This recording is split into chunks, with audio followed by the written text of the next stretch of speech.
زبان کا جو استعمال ہے نا، یہ بہت زیادہ غور کرنے کی ضرورت ہے، بالخصوص جو پردے کے پیچھے رہ کر اسلامی بہنیں جو سن رہی ہیں، وہ کسی اور جگہ جمع ہے، میں کہیں اور سے بیان کرنے کی سعادت حاصل کر رہا ہوں۔ زبان کے غیر ضروری استعمال میں اسلامی بہنوں کا مبتلا ہونا یہ زیادہ ہے بامقابلہ اسلامی بھائیوں کے۔ لہٰذا اگر زبان کی احتیاطوں کا ذہن بن گیا نا کہ میں نے اس زبان کو بھی احتیاط کے ساتھ استعمال کرنا ہے کہ کل بروز قیامت کہیں یہ زبان مجھے جہنم کی آگ میں نہ ڈال دے۔ سرکار مدینہ صلی اللہ تعالی علیہ وآلہ وسلم نے فرمایا،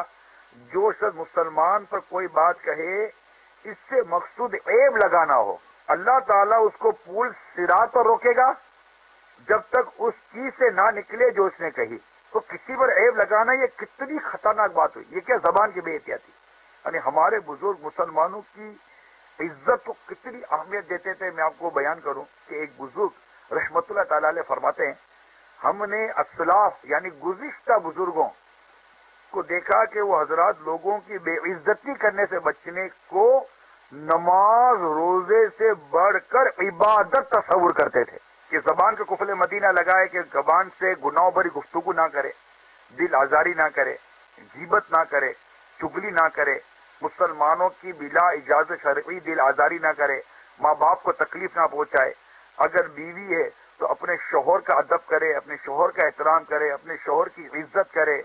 اپنے شوہر کے آگے زبان درازی نہ کرے، اپنے شوہر کے آگے بدتمیزی نہ کرے، اپنے شوہر کو ناراض نہ کرے۔ آپ بولیں گے کہ شوہر ستاتا ہے، اس کا رب کا معاملہ ہے، آپ شوہر کی فرما برداری کر کے جنت کا راستہ لو نا۔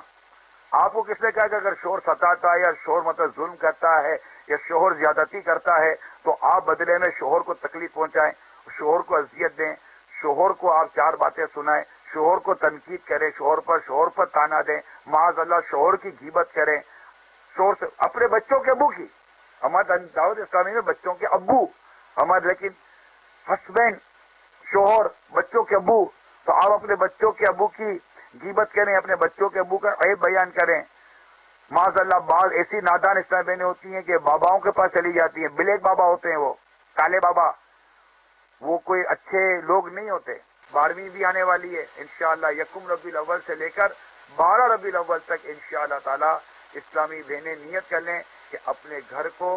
اور سب جھنڈوں سے اور لائٹوں سے سجائیں گی۔ آپ اپنے محارم سے کہیں گے تو انشاءاللہ تعالی وہ یہ لائٹیں اور جھنڈے وغیرہ مقصد المدینہ وغیرہ سے لے کر آپ کو دے دیں گے۔ پھر آپ گیلری میں نکل کر جھنڈے وغیرہ نہیں لگانے، آپ اسلامی بھائی یہ کر لیں گے۔ یعنی آپ عورت کا مطلب ہی پردے میں رہنے والی سے، آپ پردے میں رہیے، اور یہ نظر آنے والے جو معاملات ہیں نا یہ اسلامی بھائیوں کے حوالے کر دیں، اور اسلامی بھائی بھی خود اپنے اوپر لینا شروع کریں تاکہ ہمارا معاشرہ حقیقی معنوں میں سنت و بھرا اسلامی معاشرہ بن جائے۔ یا اللہ ہمارے گناہوں کو معاف فرما، ہم سب کی مغفرت فرما، ہم سب کی جائز